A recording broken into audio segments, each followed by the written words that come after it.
Hello, everyone. Welcome to LiTup 365, Autumn Session 5. It is time for us to talk about gratitude. Many of us are feeling the desire to withdraw right now, like the chlorophyll in the trees. We want to go into our roots. But first, we must celebrate our rewards. We've worked all year, so don't try to be where you're not. Organically, this is a time for celebration. If you're already feeling the desire to retreat, take a breath and ask, what can I be celebrating right now? Where am I abundant? And that's what I want to start with today is I want to talk about what it means to be abundant and also what it means to celebrate that abundance. So the first thing we need to realize is that abundance is our natural state. It's not a measurement of good. We're all more abundant than we realize. So we're going to pause this week and recognize the good in our lives. But as we do that, I want to talk a little bit about gratitude. As part of feeling abundant, we are taught that we are also supposed to be grateful. Now, there's a lot out there in the world about the importance of gratitude practices, and I know it does benefit. It's important to not be in a state of not being grateful. But as it is with many common practices, gratitude practices never worked for me. And I went into a deep exploration of why that is. So I want to talk about those issues that I had with that gratitude and talk about maybe a new approach, a different way of looking at gratitude. For the most part, we're taught to be grateful for what we have in our lives, right? So be grateful that you have family and friends, or that you have money or a roof over your head. But what this directly contradicts in the work I do is the fact that it externalizes my good. I'm supposed to be grateful for what I have, which can lead to me measuring myself, right? I can be grateful for what I have, but what if I don't have something? What if I have failed at something? What if I don't have the perfect job that I want or the house? Now, am I supposed to be grateful for that failure? Oh, I've heard a lot of people answer yes to that question, right? Saying that these bad things in our lives happen for a reason, or that failure is our teacher, that if you don't fail, you don't learn. And it's ironic. I believed that for a long time. I believed, oh, well, if I succeeded, I wouldn't have to try something new and I wouldn't learn. But that's not entirely true.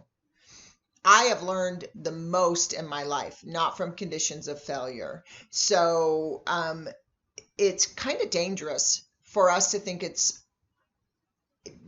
that failure is a gift. Because if we think that failure is a gift, then we are more likely to repeat it because we want gifts. I think it's okay to be disappointed when things don't go our way.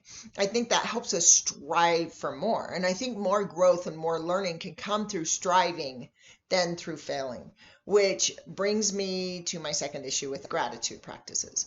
So we're often taught that we should be grateful for what we have, right? That we shouldn't strive for more, that we should be grateful for what we have in our lives right now. And I think it's really important that we accept our lives the way they are. It is important to recognize that and say, okay, my life is what it is. I don't want to be deluding myself or living in a state where I'm not recognizing the truth, but I also don't want to settle. And for me, gratitude always said I should be grateful in a way that I shouldn't strive for more, that I should accept what is. And this is really contrary to who we are as a species now, this shift that's occurring in us as a species. To just say, oh, I'm going to be grateful for what I have, often leads to us no longer striving for more. It also leads to us being in measurement or comparison. We might be judging ourselves or others for having too much or too little, right? It's ironic because we can judge both. We can judge that a person has too much and we can judge that they don't have enough. But ultimately, it drives this fear that we must give it away. If we have not enough, we've failed, we're limited, we're suffering because we don't have enough. If we have too much, we must give it away. We teach children to share. And so we almost become afraid of being abundant. And I had this example. So I was thinking about the concept of hoarding. And I talk about the extreme example of hoarding is money. People hoard money more than they hoard anything. They store and sack it away because of this concept of hoarding. But it's ironic because hoarding is not about keeping things, it's about an inability to decide. We hoard the things that we don't know what to do with. So we end up keeping stuff for fear we won't have, right? And so we're holding back, but we also say, I'm going to fix that. I'm going to use that. I'm going to need that.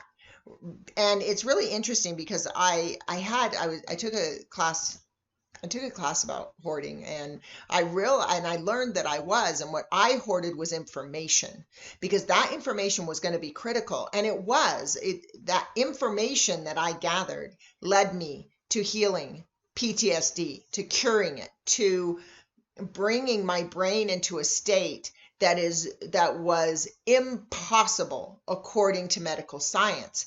And I continued to hold that information because I was so afraid of not having it. But we get into this place where we tend to think it's the possession of something that makes it valuable, where really it wasn't the information. I realized anytime I get new information, I do a lot with it because of the way my brain processes new information. So hoarding, it was just leaving piles of books and papers and classes. I mean, this past year, I've been finally discovering that the whole next year is going to be about putting that stuff out there and getting rid of it, because I don't need to be in that state anymore. But it's really ironic because we get into this position with hanging on to stuff and believing that possessing a lot is success.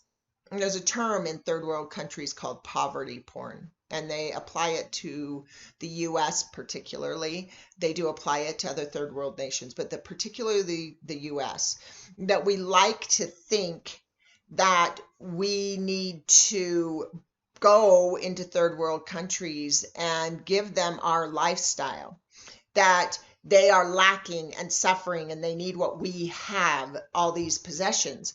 And they actually believe that we are the ones who are suffering, that we are the ones who are limited because of our spiritual suffering, because we have all these possessions, but many of us are still in a state where we're not inspired, not happy, not satisfied, not satiated. We're going to talk about satiation a lot in the next session, but we get to this point where we feel that. So we get this guilt for others having less, right? This is a big one. Guilt is a word we don't usually associate with gratitude. And I'm going to talk a little bit more about it in a minute, but guilt is a big one, with that this issue that we do, if we gather, we have to give away, which is healthy. We don't want to keep it, but also we put a definition on the thing. My biggest issue with gratitude practices is the fact that they never address the real issue. If I was suffering, to stop and be grateful for everything I had didn't address the issue of suffering. It was a placating behavior, because gratitude doesn't solve the suffering. It creates a state of rest and digest, not inspiration. It soothes us, and it can trigger all of these negative impacts that I was having when I tried to do gratitude practices. And again, I'm not saying we shouldn't be grateful. Being grateful is an extremely powerful state, but I'd like to look at gratitude in a new way. So let's start talking about first the words we often don't address, the words that are the bad words, and the words that tend to trigger us in this same way. So I just have a few words here I want to go over, and then I want to take this new approach to gratitude and the practices this week. So part of the practices are going to be addressing some of the big words we have that can be words that weigh on us because of the way we perceive them. I want to start with the word forgiveness. Now, this is a really tricky one. I'm going to give you a forgiveness practice this week that will give you a new definition, a new way to look at the word forgiveness. It's hugely transformational. I'm not going to talk about it here, because what I want to talk about here is its association with gratitude. You know, this concept that we should forgive others' failings. And of course, that's really important. but that we should forgive it because of our success. And this isn't entirely untrue, right? But it can be devastating, and it is the word that leads to the most codependent behavior. Talk to any true codependent and they'll tell you that the dependent that they're addicted to, forgiveness is a fundamental word in their world. And so what we want to do is change the way we work for forgiveness to make it not a demand, but a perception. So again, we're going to talk about that in the practice. The second one I want to talk about is this greed concept, always wanting more. And I'm just going to cover this one quick because it's not wrong. So greed is this bad word, but we are meant to want more. The problem is the hoarding thing I discussed, but we are meant to want more. We're not supposed to stop and be grateful and say that I have enough. I'm not supposed to want more.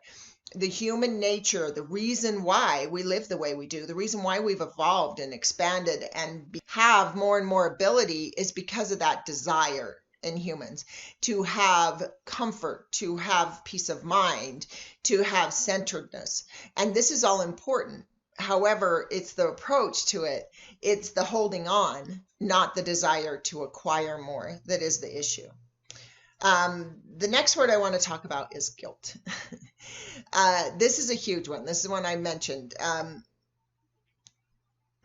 No, skip that. Go back. Okay, now let's talk about guilt. There are a few ways we get hit with guilt. One, we're supposed to be grateful because others have less, right? Someone in the world is suffering more than you, so you should be grateful even if your life is miserable. And this is really limiting. Again, all those reasons why I talked about gratitude can be limiting. It can be really devastating in this situation. Another one is being told that we're not appreciative enough. So in our exercise this week, we're going to talk about guilt as a social calling. That we have this concept of guilt that's been tied to both being successful and being a failure. It's almost like we need to feel guilty for everything. But we don't want to avoid the negative feeling of guilt. We want to learn how to use it to transform our perception of it and what it really means. And so we're going to talk about that this week, as well as the concept of service and reconciling the word selfish with the word service. So you think of that concept. When you think about this, the first name that comes to mind always for me is Mother Teresa, how selfless she was in her giving. But I think that this becomes really dangerous. And I think that one thing, I always talk about airplane instructions, where you get that instruction says, put your oxygen on yourself first, because you can't help someone else if you're passed out. So you need to get oxygen first and then help the other person. But we can get caught up in this self where we feel so empty and so lacking that we are trying to fill ourselves because we feel so healthy. So what I want to talk about is that concept of healthy giving. But to do that, we must first talk about receiving, right? I need to be able to receive in a healthy way in order to give in a healthy way. I need to be able to put that oxygen on me first, and then I need to be able to share it so that I can break through all of these typical traditions. And for me, traditional gratitude is not the way to do that. I'm going to talk about the kind of gratitude practice I think that's life transforming. So we often worry we don't have enough, right? So I was talking about that. We get stifled by the fact that we feel limited, and so we don't feel we have enough to give. If I knew I had more, I would give more concept. But what if right now you have everything you're meant to have? How does that thought feel to you? What if you're merely experiencing everything that can be experienced at the moment? What if what you have is bound by your belief or perceptions? Would your thoughts be worth changing? Would you rather experience more? Would you be more grateful for what you have? What if all that were possible, but what if you were able to have more? What would you be willing to do? So you'll have a chance to answer all of these questions. But the point of this exercise is that we receive according to how we give. We are loved according to how we love and respected according to how we respect. I want to say that again so you really hear it. We receive how, not what we give.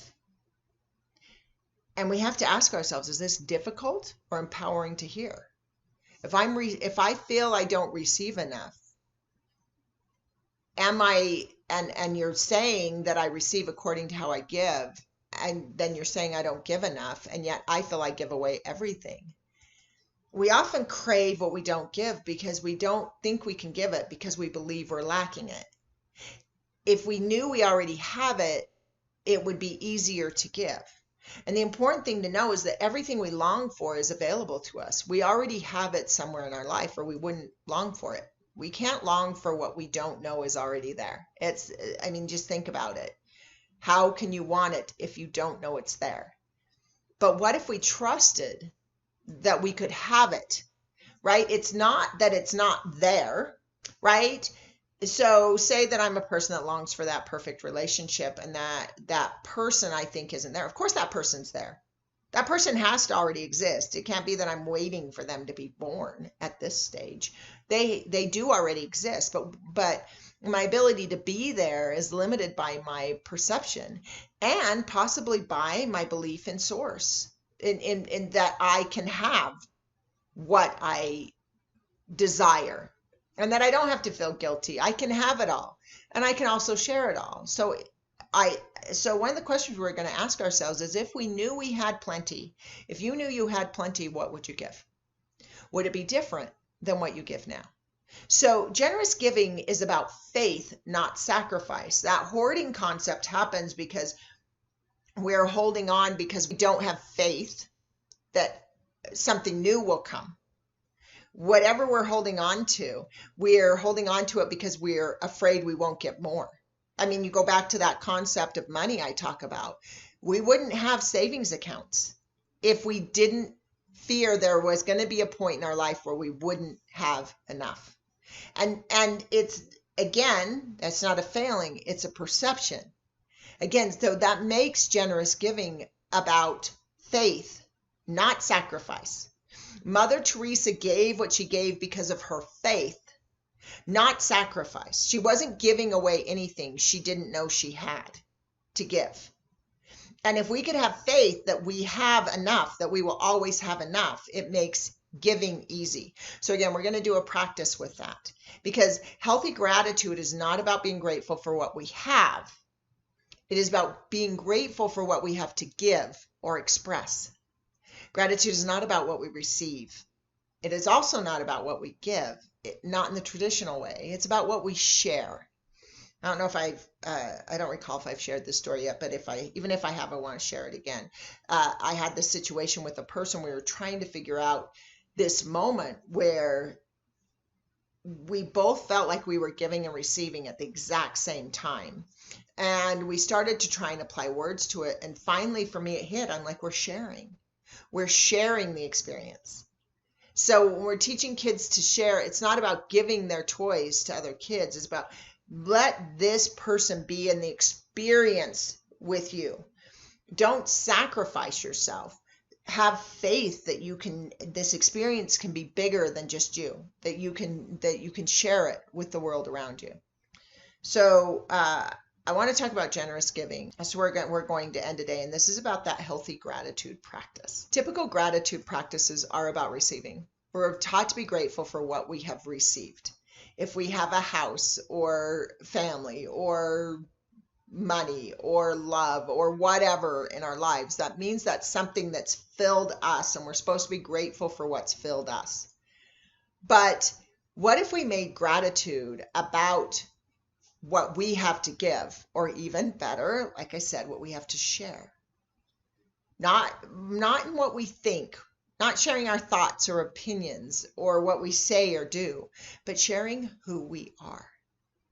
Which brings me to the real question this week. Do you think of yourself as a gift? What we have to give always is ourselves. The experience of being with us. And part of reaping the harvest, the bounty of who we are, is letting it go, right? I talked about that with the leaves. But letting it go isn't abandoning it. It's sharing it. It's sharing the bounty. what we give defines who we are. What we express defines who we are. And again, it's not what we give, it's how we give. So we're going to make a commitment to who we are in a different kind of way.